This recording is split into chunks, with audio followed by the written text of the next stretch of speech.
नमस्ते। मेरे चैनल में आप सभी का स्वागत है। आज मैं 1 से 99 तक की संख्याओं की तुलना पर शिक्षण योजना लेके आई हूँ।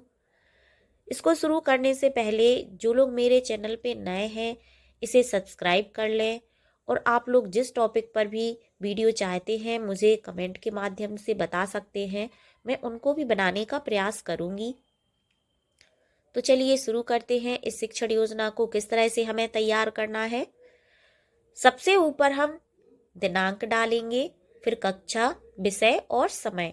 यहाँ मैंने कक्षा 1, 2, 3 ली है क्योंकि इस शिक्षण योजना पर हम तीनों कक्षाओं में कार्य कर सकते हैं। विषय गणित है, समय है 40 मिनट। यहाँ मैंने दिनांक की जगह सप्ताह डाले हैं। आप कक्षा 1 में सप्ताह 16, कक्षा 2 में सप्ताह 10 और कक्षा 3 में सप्ताह 5 के हिसाब से आप इसमें दिनांक डालेंगे। फिर पहला पॉइंट है लर्निंग आउटकम। इसमें बच्चे वस्तुओं की संख्या में कम ज्यादा तथा बराबर की समझ कर पाते हैं। बच्चे 1 से 99 तक की संख्या में तुलना करते हैं। बच्चे संख्याओं की तुलना का उपयोग अपने दैनिक जीवन में करते हैं। दूसरा पॉइंट है विकर्ण। इसमें 1 से 99 तक की संख्याओं की तुलना। तीसरा रहेगा सीखने सिखाने की सहायक सामग्री। इसमें संख्या कार्ड, तीली, कांच की गोलियां और कंकड़ और चित्र लेंगे। फिर चौथा पॉइंट रहेगा सीखने सिखाने की प्रक्रियाएं, गतिविधियां। इसमें चरण, समय और आकलन के तरीके होंगे। पहला चरण है शिक्षण के शुरुआत में। तो कालांश की शुरुआत में हम बच्चों को सहज बनाने के लिए एक छोटी सी कविता बच्चों के साथ हाव भाव से गाएंगे। इसमें मैंने कविता के साथ साथ एक छोटी सी गतिविधि भी ली है। इसमें जैसे 1 से 10 तक की एक लाइन में गिनती लिखी है और दूसरी लाइन में 10 से 1 तक की उल्टी गिनती लिखी है। तो इसमें पहली लाइन में हम बच्चों से खड़े होने के लिए कहेंगे और दूसरी लाइन में बच्चों से कूदने के लिए कहेंगे। फिर उन दोनों संख्याओं में तुलना करनी है।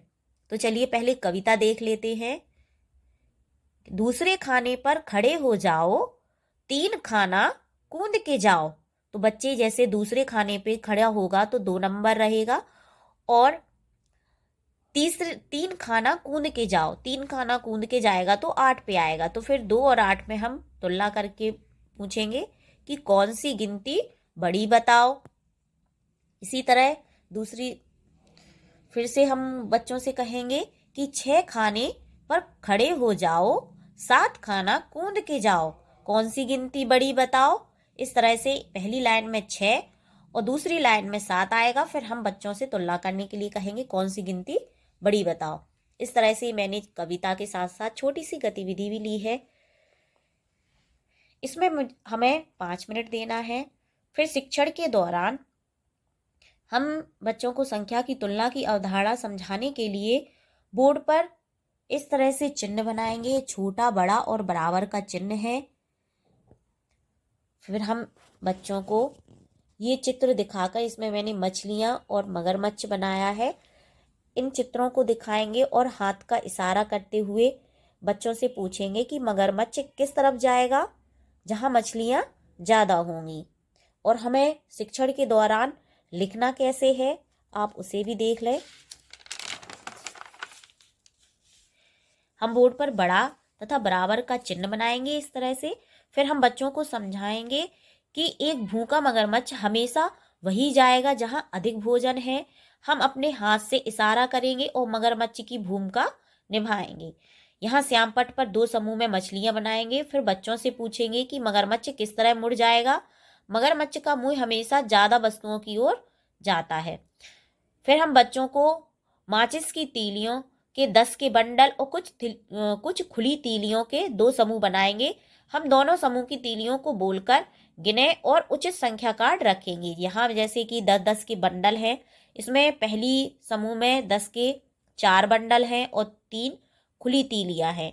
फिर हम बच्चों से इनको गिन के उसी संख्या कार्ड को रखने के लिए कहेंगे। जैसे 10-10 के 4 बंडल हैं तो 4 दहाई हो गया और 3 खुली तीलियां हैं तो 3 इकाई हो गई।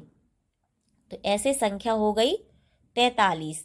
फिर हम दूसरे समूह में जैसे कि 3 बंडल हैं तो यहाँ 3 हो गया दहाई और 2 खुली तीलियां हैं तो यहाँ हो गया इकाई 2। तो ये हो गई संख्या 32। अब हम बच्चों से कहेंगे कि दोनों समूह में कौन सी संख्या बड़ी है। तो इस तरह से ये 43 बड़ी संख्या है और कौन सी संख्या छोटी है, तो 32 छोटी संख्या है। इस तरह से हम बच्चों को तीलियों के माध्यम से इसकी अवधारणा को समझाएंगे।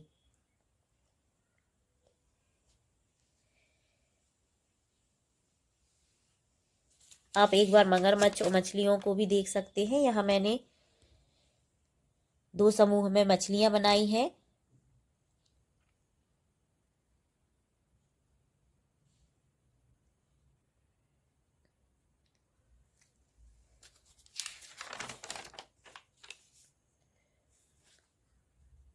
फिर हम शिक्षण के अंत में बच्चों से अभ्यास कार्य कराएंगे। इसके लिए हम श्यामपट्ट पर 2 समूह में कुछ संख्याएं लिखेंगे। उन संख्या की तुलना के लिए इस तरह के चिन्ह का लगाने को कहेंगे। इसमें मैंने जैसे संख्या ली है 75 और 55, दूसरी है 45 और 45, तीसरी है 60 और 82, चौथी है 32 और 23। इस तरह से हम ये संख्याएं लिखेंगे और कॉपी पर बच्चों को अभ्यास कार्य करने को कहेंगे।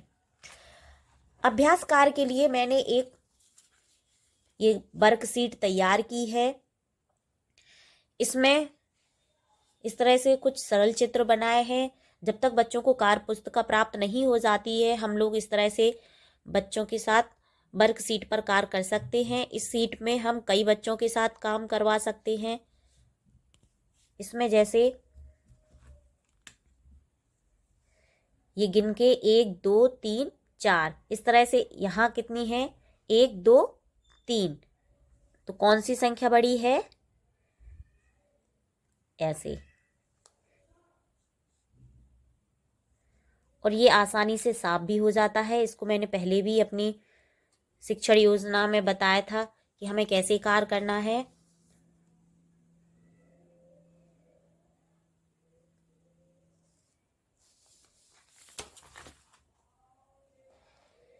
फिर हम बच्चों को गृहकार और प्रदत्त कार्य देंगे।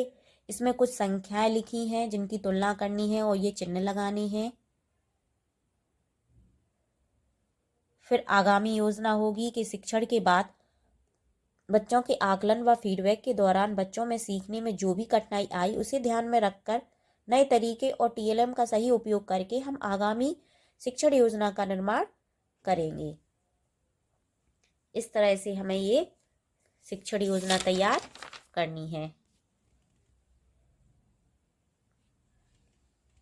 अगर आप लोगों को मेरा वीडियो पसंद आया हो तो इसे लाइक करें, और एक बार मैं फिर से कहती हूँ, जो मेरे चैनल पे नए हैं इसे सब्सक्राइब जरूर कर लें।